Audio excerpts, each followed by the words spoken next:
2024년 11월 10일 연중 제32주일이며 평신도 주일. 제1독서 열왕기 상권의 말씀입니다. 그 무렵 엘리야 예언자는 일어나 사렙타로 갔다.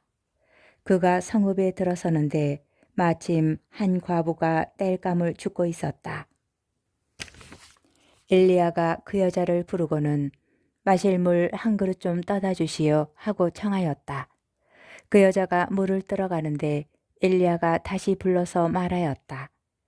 빵도 한 조각 들고 오면 좋겠소. 여자가 대답하였다. 주 어르신의 하나님께서 살아계시는 한 구운 빵이라고는 한 조각도 없습니다. 다만 단지에 밀가루 한 줌과 병에 기름이 조금 있을 뿐입니다. 저는 지금 땔감을 2개 주어다가 음식을 만들어 제 아들과 함께 그것이나 먹고 죽을 작정입니다. 엘리야가 과부에게 말하였다. 두려워하지 말고 가서 당신 말대로 음식을 만드시오. 그러나 먼저 나를 위해 작은 빵과자 하나를 만들어 내오고 그런 다음 당신과 당신 아들을 위하여 음식을 만드시오. 주 이스라엘의 하느님께서 이렇게 말씀하셨소. 이 주님이 땅에 비를 다시 내리는 날까지 밀가루 단지는 비지 않고 기름병은 마르지 않을 것이다. 그러자 그 여인은 가서 엘리야의 말대로 하였다. 과연 그 여자와 엘리야와 그 여자의 집안은 오랫동안 먹을 것이 있었다. 주님께서 엘리야를 통하여 하신 말씀대로 단지에는 밀가루가 떨어지지 않고 병에는 기름이 마르지 않았다. 주님의 말씀입니다. 제2독서 히브리서의 말씀입니다. 그리스도께서는 참 성소의 모조품에 지나지 않는 곳에 곧 사람 손으로 만든 성소에 들어가지 않으셨습니다. 이제 우리를 위하여 하느님 앞에 나타나시려고 바로 하늘에 들어가신 것입니다. 대사제가 해마다 다른 생물의 피를 가지고 성소에 들어가듯이 당신 자신을 여러 번 바치시려고 들어가신 것이 아닙니다. 만일 그렇다면 세상 창조 때부터 여러 번 고난을 받으셔야 했을 것입니다. 그러나 이제 그분께서는 마지막 시대에 당신 자신을 제물로 바쳐 죄를 없애시려고 단 한 번 나타나셨습니다. 사람은 단 한 번 죽게 마련이고 그 뒤에 심판이 이어지듯이 그리스도께서도 많은 사람의 죄를 짊어지시려고 단 한 번 당신 자신을 바치셨습니다. 그리고 당신을 고대하는 이들을 구원하시려고 죄와는 상관없이 2번째로 나타나실 것입니다. 주님의 말씀입니다. 복음 마르코 복음 12장 38절에서 44절의 말씀입니다. 그때에 예수님께서는 군중을 가르치시면서 이렇게 이르셨다. 율법학자들을 조심하여라.